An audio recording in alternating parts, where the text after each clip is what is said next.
आज एक बहुत अच्छी सी सुबह सुबह बात चली और किसी मित्र ने मुझे मैसेज किया कि स्वामी जी, ओशो की ध्यान विधियों को तोड़ने मरोड़ने की क्या ज़रूरत थी। और आपने तो बहुत सारी विधियां जो हैं ओशो की तोड़ मरोड़ दी। बड़ा अच्छा सा शब्द है, लेकिन मैंने कहा हाँ मित्र, मैंने तोड़ी। मैंने ओशो की ध्यान विधियों को तोड़ दिया। तो मैं पहली बात तो ये बात पूछना चाहता हूं कि अगर ध्यान को तोड़ो तो उसमें से क्या निकलेगा। अगर ध्यान को तोड़ दो तो उसमें से क्या निकलेगा? विषाद, वैमनस्यता, भटकाव। कई बार लोग कहेंगे भटकाओ, मैं कहूंगा कैसे कैसे निकल सकता है। देखो, अगर तुम मेरी बात सुन सको और तुम्हारे पास आधे घंटे का कम से कम फुर्सत हो तो इस वीडियो में सुनो और अच्छे से सुनो। मैंने ध्यान विधियों की तोड़फोड़ क्यों की। पहली बात तो यह है कि कोई भी विधि काम आ सकती है, तो ओशो ने 112 विधियां क्यों दी, 112 विधियों का निर्माण क्यों किया। तो जो प्रेम करते हैं ओशो को, जो अभी अपनी आंख से देखना नहीं चाहते, उनको लगेगा कि हर तरीके के व्यक्तित्व के लिए ओशो ने विधियां दी, इसलिए 112 विधियों का आविष्कार हुआ। फिर बहुत से लोगों के पास बहुत सारे इस पे तर्क हैं। मैं कहता हूं चलो मान लिया। आप में से कोई भी सन्यासी ये बता दे क्या उसने 112 विधियां की। और मुझे मालूम है नीचे कमेंट्स में आएगा, बहुत लोग कहेंगे हाँ हमने 112 विधियां की, लेकिन झूठ बोल रहे हैं। अंतस में वो ये जानते हैं। उन्होंने विधि के नाम पे डायनेमिक, कुंडली, वाइट रोप और विपसना, नटराज, ज़्यादा से ज़्यादा आपने मंडल कर लिया होगा, है ना,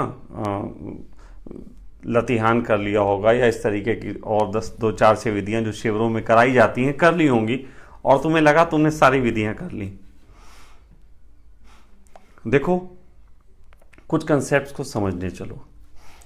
ओशो के 112 विधियों के निर्माण करने के पीछे भी वही कारण था जो मेरा विधियों को तोड़ना, जो कि मैंने नहीं किया। फिर भी तुम्हारा इल्जाम मैं ले लूंगा, जो कि कहोगे तुम तोड़ना, जो मैंने तोड़ के किया।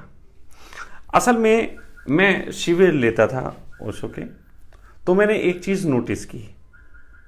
ये मैं अपना दर्द बता रहा हूं, बाकी संचालकों को क्या होता है मुझे पता नहीं, लेकिन मेरे तहत मुझे इस चीज की बड़ी दर्द होती थी कि लोग अपना समय निकाल के और पैसा खर्च करके आते हैं, तो कोशिश होनी चाहिए कि 3 दिन के अंदर, 5 दिन के अंदर, जो भी शिविर का समय है उस बीच उन्हें कोई स्वाद दिया जा सके। क्योंकि सारा खेल स्वाद का है, विधियों का नहीं। सारा खेल स्वाद का है। एक बार तुम्हें स्वाद हाथ लग गया तो लग गया। तो उस स्वाद को लगवाने के लिए मैं प्रयासरत होता था। तो सन्यासियों के अंदर बड़ा कुछ बातों का बड़ा झंझट देखा मैंने। जैसे ओशो ने जिस समय लोगों को डायनेमिक कराया, उस समय कहीं उनसे प्रश्न किया गया था कि भगवान, ये डायनेमिक जो है क्या भारतीयों के लिए है? तो ओशो ने कहा था नहीं, भारतीयों की जो मनोदशा है, भारतीय लोग जो मनोदशा है जो, उसके तहत उनके लिए कीर्तन अच्छा है, उन्हें कीर्तन करना चाहिए। डायनेमिक पश्चिम से आए कुछ विक्षिप्त युवकों के लिए ये निर्माण किया गया, और साथ ही साथ उसमें जो भी चरण बनाए गए वो चरण वो लोग अच्छे से पालन कर लेते हैं, क्योंकि कहीं ना कहीं उनकी फिजिक और उनका संकल्प उसमें सहयोगी होता है। लेकिन मैंने देखा, जब मैं शिविर लेता था तो जैसे ही सुबह मैं जाके बैठा और मैंने कहा कि आज मैं ये कराऊंगा, तो तुरंत आता था स्वामी जी सक्रिय ध्यान क्यों नहीं।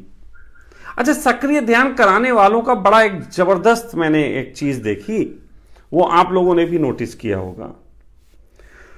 ओशो के जो भी सन्यासी सक्रिय ध्यान करते हैं या जो बात करते हैं सक्रिय ध्यान की, वो स्वयं कभी सक्रिय ध्यान नहीं करते, वो सिर्फ बात करते हैं। तो जब मैं शिविर ऐसे लेता था तो फिर मैंने इस चीज को नोटिस किया कि ये बात जबरदस्ती उठाई जाती। कुछ लोग आई जाते हैं ऐसा जो ये बात उठाने लग जाते हैं कि स्वामी जी डायनेमिक कराओ, डायनेमिक कराओ। तो मैंने फिर वहां पे एक चीज की, मैंने कहा ठीक है, जो भी मित्र 10 मिनट तक हाथ ऊपर करके हु जम करते हुए हु करते हुए दिखा देगा, उस मित्र के लिए मैं विशेष सेशन रखूंगा डायनेमिक ध्यान का। और अगर वो नहीं कर सकता तो मैं ये डायनेमिक ध्यान नहीं कराऊंगा। आज तक के इतिहास में एक भी भारतीय सन्यासी ऐसा नहीं मिला जो इस 10 मिनट के संकल्प को पूरा कर सके। कम से कम मुझे नहीं मिला, होंगे कहीं ऐसे युवक हों तो अच्छे हैं, मैं कहूंगा निश्चित उन्हें करना चाहिए। मैंने भी जब किया तो ऐसे ही किया, लेकिन मुझे और ऐसा कोई सन्यासी नहीं मिला जिसने मेरे इस चैलेंज को एक्सेप्ट किया हो। लेकिन डायनेमिक के पीछे बहुत पड़े रहे, सक्रिय ध्यान के पीछे बहुत पड़े रहते हैं। कई बार तो ऐसा हुआ, मैं ओशो गंगा धाम में शिविर लेने गया, तो वहां पे शिविर लेने गया तो मैं अपने ढंग के लेता था योग निद्रा के शिविर, उनकी जगह बुक करा लेता था। तो एक दिन वहाँ स्वामी जी जो थे उन्होंने मुझसे कहा, स्वामी जी यहाँ बहुत से लोग आते हैं और वो जो हैं कहते हैं कि हमें डायनेमिक करना है। अब क्योंकि ओशो आश्रम के नाम से है इसलिए उनको स्वामी जी करा दिया करिए, अच्छा रहेगा। तो मैंने उनके कहे पे, रिक्वेस्ट पे एक दिन कहा ठीक है, मैं सुबह ओशो सक्रिय ध्यान करवाऊंगा, आप जिन जिन मित्रों की बात कह रहे हैं उन्हें भेज दीजिएगा। एक भी नहीं आया, एक भी आदमी नहीं आया। सक्रिय ध्यान का कैसेट चलती रही, मैं तो भाई अपना योग निद्रा जो कराता था वो अलग थी, और सक्रिय ध्यान की कैसेट चलती रही, पूरा 1 घंटे चल के बंद भी हो गई, कोई नहीं आया। ये है सक्रिय ध्यान वालों के, सक्रिय ध्यान के प्रति प्रेम। दूसरी चीज, जो लोग कर भी रहे हैं वो कैसे करते हैं, हाथ ऊपर करके कूदना पड़े 10 मिनट, उसकी जगह पेट पे मार मार के हु करेंगे, कोई कुछ हु करेगा, कोई बीच बीच में नाक पहुंचने चला जाएगा। ये ध्यान कर रहे हैं क्या? इनके ऊपर कोई इल्जाम लगाएगा कि ये ध्यान विधियों से तोड़फोड़ करते हैं? मेरे ऊपर तो ये इल्जाम लगा दोगे तुम आसानी से कि तुमने तोड़फोड़ की, लेकिन क्या ये लोग ध्यान विधियों से तोड़फोड़ करते हैं, इसके संबंध में कभी कोई कहता है? मैं पहला आदमी हूं जो ये संदेह उठाता हूं और कहता हूं कि ये लोग हैं जो ध्यान विधियों से तोड़फोड़ करते हैं। तो मैंने विधियों में बदलाहट की, क्यों मैंने ऐसी विधियों की खोज की जो सरलतम तरीके से की जा सके। मैंने खोज की, तोड़फोड़ नहीं की। और खोज करने के लिए हो सकता है कहीं पे कुछ ओशो विधियों को भी मैंने देखा हो। जब आप खोज करते हैं तो सब जगह से गुजरते हैं, और जिस जगह आप रहते हो वहां से ज्यादा गुजरते हैं। तो इन अर्थों में अगर कोई बात कहीं पे किसी को मिल जाती हो मेरी विधियों के तहत ओशो की, तो वो कह ले कि वहां से मैंने ली, चुराई, माखन चोर, जो प्यारा लगा वो ले लिया। लेकिन शुरुआत इसकी ऐसे हुई कि जैसे आपने सुना होगा कि आपको पहले शिविर में ध्यान विधियां कराई जाती हैं, फिर कहा जाता है कि इसको कम से कम 3 महीने करें। 3 महीने करने के बाद फिर आएं, और आने के बाद जो है बताएं कि आपके क्या परिणाम रहे। तो ऐसे मैंने भी शिविरों के दौरान लोगों को कहा, और फिर मैंने 3 महीने बाद जब मित्र उपस्थित हुए तो मैंने पूछा, मैंने कहा बताएं कि आपने संकल्प के साथ 3 महीने विधियों को किया।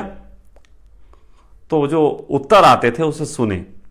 कोई उत्तर देता था, स्वामी जी मेरी कैसेट खो गई, स्वामी जी मेरा टेप रिकॉर्ड स्वामी जी खराब हो गया था, स्वामी जी बच्चों के पेपर थे, स्वामी जी हम छत पे रहते हैं तो वहां कूदते तो नीचे धमक जाती, स्वामी जी हमारी पत्नी को चीखना चिल्लाना नहीं पसंद, कुछ लोग स्वामी जी मेरे पैर में चोट लगी हुई थी इसलिए नहीं किया, स्वामी जी ये, स्वामी जी वो, जितने बहाने हो सकते हैं उतने। तुम्हें मालूम है एक गुरु का काम सर्वाधिक कहां पे होता है? गुरु का काम होता है शिष्य के मन से लड़ना। उसका मन जहां जहां मक्कारी करे उसे पिछाड़ देना, या उसकी मक्कारी को कोई स्थान ना देना। गुरु का सर्वाधिक मुश्किल काम है, क्योंकि जिसे वो सुधार रहा है उसी के मन पे चोट कर रहा है, और मन पे चोट किसे पसंद है? मन पे चोट तो किसी को पसंद नहीं। मन पे चोट करने के लिए कभी कभी बहुत ऐसी चीजें भी करनी पड़ती हैं जो बड़ी हैरानी देती हैं। कबीर कहते थे, ऐसी वाणी बोलिए मन का आपा खोए, औरन को शीतल करे आपो शीतल होए। तो ऐसी वाणी कैसी हो सकती है? क्या ऐसी वाणी मीठी ऐसे करके मिलो, स्वामी जी आपने ध्यान क्यों नहीं किया? अच्छा बच्चों के पेपर थे, कोई बात नहीं बाद में देख लीजिएगा। कैसेट खो गई थी, कोई बात नहीं अब की ले जाइएगा। क्या कबीर का कंसेप्ट पूरा हो जाता है इससे? कबीर क्या कह रहे हैं? ऐसी वाणी बोलिए मन का आपा खोए, औरन को शीतल करे और आपा शीतल हुए। पहली बात तो औरों के शीतल की तो बात छोड़ दो, आपा ही शीतल कैसे होते हैं उसको समझ लो, जो मैं अपनी जानता हूं। आपा ही शीतल तभी हो सकते हैं जब आप जानते हो कि आपने दूसरे के हित के लिए ही सारे प्रयास किए। आपहु शीतल तभी हो सकते हैं जब आपको पता हो कि आपके अंदर किसी प्रकार की मक्कारी नहीं थी, आपने अपने 100% एफर्ट दिया। और जब कोई व्यक्ति इस तरीके से जीता है, उसको देख के जिन लोगों के अंदर थोड़ी सी प्रज्ञा उतरती है, थोड़ी सी लोगों में, सब में नहीं उतरती, थोड़े से लोगों में उतरती है, तो औरों का शीतल हो, ऐसे लोग शीतल हो जाते हैं। फिर उनमें भी कोई किरण फूटती है और सब में फूटेगी, ऐसा तो कभी होता ही नहीं। तो कभी कभी दूसरों को हिलाने के लिए मैं यहां भी कह देता हूं, भाग मादक चोद। देखा, अब हुई बात। अब देखो एकदम देखने वाले जितने लोग हैं रुक जाएंगे यहां पे, अब वो छोड़ेंगे नहीं, कहेंगे ये आई बात मजेदार। गालियां भी देनी पड़ती हैं। रामकृष्ण परम हंस के पास कोई जाता और कह देता कि हम सत्य जानने हैं, तो वो कह रहे बहन चोद आए गए सत्य जानने, मादर चोद सत्य जनी है, सत्य बोलो जात ना है भोसड़ी के, सत्य चल जानने आए गए। सोचो सोचो क्या कहेंगे वो? दुश्मन है तुम्हारे, हिंसा से भरे बैठे हैं, गालियां दे रहे हैं। कितनी हिंसा से भरे बैठे हैं कि गालियां दे रहे। रामकृष्ण परमहंस, ये परमहंस हैं? ये तो परम भ्रष्ट दिखाई देते हैं। ऐसी जब कभी मैं गालियां देता हूं तो कुछ लोग कहते हैं कि स्वामी जी की वाणी में देखो कितना अभी झंझट है, वाणी ही ये सही नहीं है। अरे तुम्हारे घरों में तुम्हारे जीवन सही नहीं, तुम्हारे रिश्ते नाते झंझट में, तुम जिस समाज में जीते हो वहां राजनीति धोखेबाज, तुम जिस समाज में तुम्हारे दोस्त हैं कोई तुम्हारे काम नहीं आएगा, कभी लाख रुपए मांग के देखो, लेकिन वैसे तुम्हारे गुणगान गाएंगे, मीठी मीठी चाय पिएंगे। चारों तरफ तुम्हें धोखे चल रहे हैं, लेकिन उसके बीच में अगर दिखाई देता है तो दिखाई देती है शशांक की कुछ गालियां। बाकी तो सब बहुत बेहतर है, बाकी तो कहीं कोई झंझट नहीं है सिवाय इसके कि शशांक गालियां देता है। तो मन को हिलाने के लिए बहुत काम करने पड़ते हैं, लेकिन पहला काम करना पड़ता है कि मन कहीं से रास्ता ना पाए। तो मैंने ऐसी विधियों की खोज की कि जहां पे कोई ये नहीं कह सकता स्वामी जी कैसेट खो गई, क्योंकि मेरी विधियों की कोई कैसेट नहीं। कोई ये नहीं कह सकता स्वामी जी मोबाइल खराब था, क्योंकि मेरी विधियों के लिए मोबाइल की जरूरत नहीं। कोई ये नहीं कह सकता स्वामी जी बच्चे पढ़ रहे थे, क्योंकि मेरी विधियों के लिए चीखने चिल्लाने की जरूरत नहीं। कोई ये नहीं कह सकता कि स्वामी जी छत पे हम रहते हैं नीचे धमक जाती है, क्योंकि मेरी विधियों के लिए चीखने चिल्लाने की और कूदने की भी जरूरत नहीं। कोई ये नहीं कह सकता कि कोई क्या समझेगा, कोई ये नहीं कह सकता कि उसके पैर में चोट है, क्योंकि मेरी विधियां जिसकी टांग टूट गई हो वो भी कर सकता है। कोई ये नहीं कह सकता मेरे पास समय नहीं स्वामी जी, क्योंकि मेरी विधियां तो रात को सोते वक्त भी की जा सकती। इसलिए मैंने खोजी, ऐसी विधियां खोजी जिससे तुम्हारी मन की मक्कारियों से लड़ा जा सके। ओशो ने भी शुरू में डायनेमिक दिया, कुंडली दिया, नटराज दिया, ये सब दिया। बाद में कौन कौन सी विधियां दी? चाय पीते की विधि, चलने की विधि कभी तुमने की नहीं होंगी। पढ़ो, 112 विधियों में तुम्हें बहुत कुछ ऐसा मिल जाएगा जो बिल्कुल सरलतम है। अगर 112 विधियां तुमने जान ली तो फिर तुम एक वक्त भी ऐसा नहीं कह सकते कि मैं ध्यान में नहीं रह सकता। 24 घंटे ध्यान की विधियों के उपाय उन 112 में छुपे हुए हैं, लेकिन तुम किसी एक विधि को ही बड़ा मान लेते हो और वही विधि को बड़ा माने माने तुम उसको करने लग जाते हो और भटकते हो और भटक के खुश होते हो और उसका इतना प्रचार करते हो कि तुम्हें सुन के दो चार और भटकें। बुद्ध अपने तरीके के संग इकट्ठा करते हैं जहां सत्य हो, प्रेम हो, वैमनस्य ना हो। मकार अपने तरीके के संग इकट्ठा करते हैं जहां कलेश हो, एक दूसरे की निंदा हो, हंसी उड़ाई जाए, उपवास हो, कार्य में रुकावट हो। सबके अपने अपने ढंग हैं।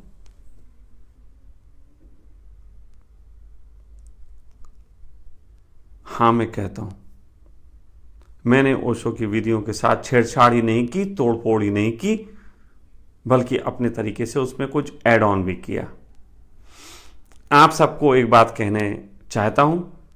कुछ लोग कहेंगे आपकी विधियां जो हैं, जो आप कराते हो, वो ओशो की 112 विधियों में नहीं लिखी हुई।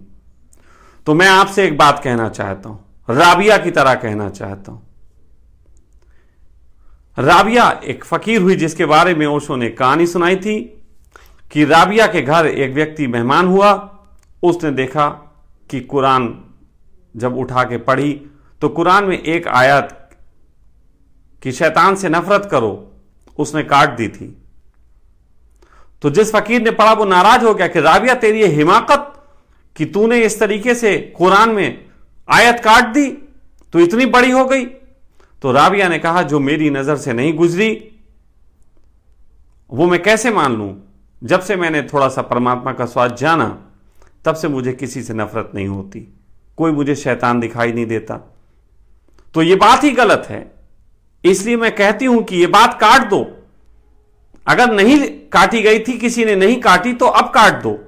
तो उसी तरीके से मैं कहता हूं कि 112 विधियों में अगर मेरी विधि तुम्हें नहीं मिलती है तो कृपा करके उसमें जोड़ लो और जोड़ लो। नाम ओशो का ही रखो उसमें, मुझे कोई आपत्ति नहीं, लेकिन जोड़ लो उसमें।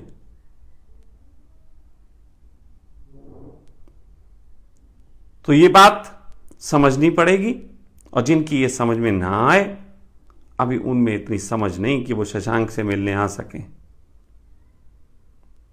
हां, मैं कहता हूं कि मैंने तोड़फोड़ की।